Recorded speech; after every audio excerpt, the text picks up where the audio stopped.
right. Send $3 on coffee or nudes, or go to Odysee or BitChute for when I eventually get kicked off of YouTube, which probably any day now. Okay, we were always at war with Oceana. Sue Wojcicki gives herself an award for free speech. Then she says, almost in the same sentence, that she doesn't allow free speech. Why even bother with this mockery of an award? You have a long history of censorship. You literally said you support censorship as you were given the award for free expression. And if I can just put my cards on the table here, Sue is a Lucifer-worshipping globalist vermin parasite. YouTube is nothing more than a tool for propaganda. And if I hear one more normie on the left or the right, though the ones on the left are disingenuous when they say it, because I know that they know better, say that companies just want to make money and that is their only motivation, please stop. You're too stupid to breathe. To be kind, the facts do not support your conclusion. I have made many videos covering it. And let me add in a tool for you to use and ponder. Take a list of data points of projects that have underperformed, then plot a set of data points of the globalists in charge. Now draw a line showing correlation. If woke, anti-white, anti-Christian, then globalist. What I mean is, globalist shot callers are willing to forego maximum profitability to push an anti-white narrative. There are countless examples in films, comics, and on social media. If YouTube was just interested in the bottom line, they wouldn't have kicked off so many right-of-center channels. I don't even know if I'm allowed to name those channels, but you probably know who they are if you're listening to me.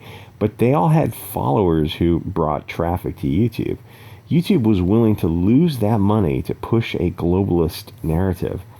All these channels went to Gab, Rumble, Odysee, BitChute, and other websites because YouTube was willing to give up that revenue. They gave all media platforms a chance to seize a little bit of market share and create a booming alt video market. And that's great for us, but it's also a rebuttal to the developmentally disabled Coomer consumer who makes the asinine claim that companies are about the bottom line. Clearly, they aren't. Globalists are parasites who have to spread filth and corruption. They believe they're on a mission from Satan to spread Luciferian light throughout the world. Admittedly, that sounds a bit dystopian, hyperbolically schizophrenic, but strap on your tinfoil hats. And to be fair, even non-globalist businesses are not just following the bottom line because humans are not robots. Yes, those are a lovely set of milkers Susan has. And you know, it's funny, you get a vibe with certain people who are, she's 50, and she's occasionally she'll be seen wearing short skirts and things. You get a certain vibe, what am I talking about? From people that they would be a lot of fun. And I get that. Call me, Susan. I'm in the book. You already probably know my name. I'm sure she can find out everything about anyone on Earth through her friends at Facebook. And anyway, so if they wanted to maximize profits, they would allow both sides of the political spectrum on. Commie, Nazi, globalist, nationalist. There's an audience for all content and viewpoints. I want to hear why fascism, monarchism, or communism is a better method. Let's discuss it all. I mean, the more you talk about socialism, the worse it sounds. And to be fair to YouTube, they are slowly moving away from anything that touches on politics. Which is funny because it is still called YouTube. It used to be, YouTube, your tube, but that changed. Now they are focusing on being a network with content on the level of keeping up with the Kardashians, which is fine because Odysee and all those other channels have been slowly getting people who they just look around YouTube and they realize there's not enough stuff for them, and the kind of content they want, it's on Odysee, it's on BitChute. Anyway, here's the thing with why globalists recoil in horror at the thought of free speech. They have bad ideas that can't be defended. they have to censor the counter argument, which is why they don't even want alternative platforms like Gab or BitChute. Twitter won't even allow links to BitChute.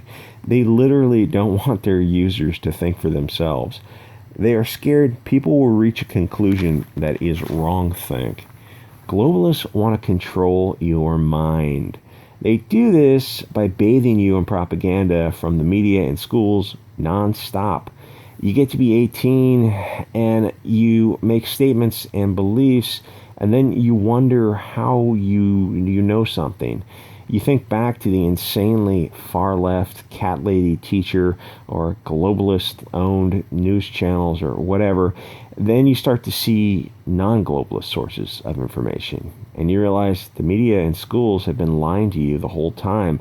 Not about everything, but where history and politics are concerned, where they need to shape a narrative.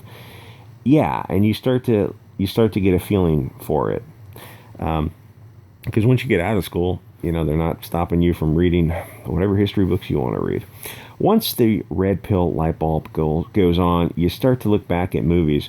What most people know about the South, they learned from Deliverance and Mississippi Burning. Those are movies. Translation, they are globalist lies to brainwash you.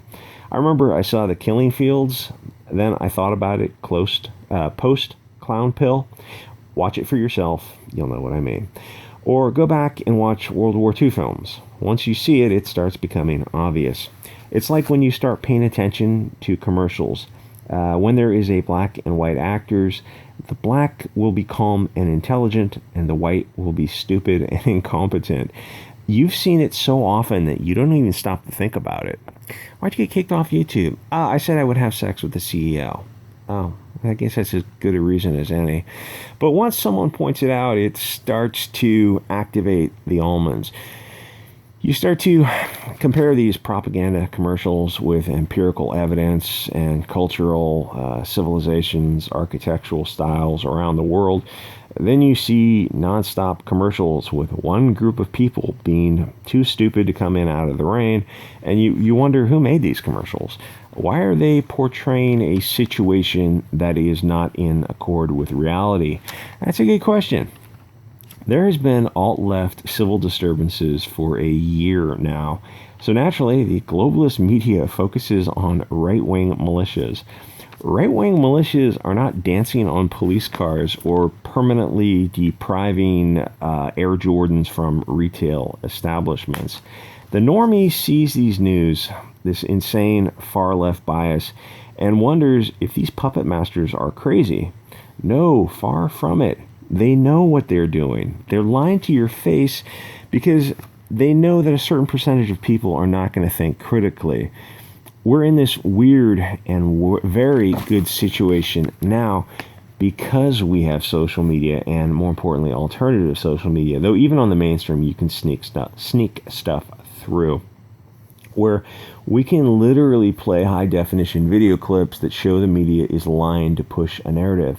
Mainstream media and mainstream social media is losing market share and the ability to brainwash. This has put them in a desperate position where, to counter the truth on alt media, they have massively increased their own propaganda.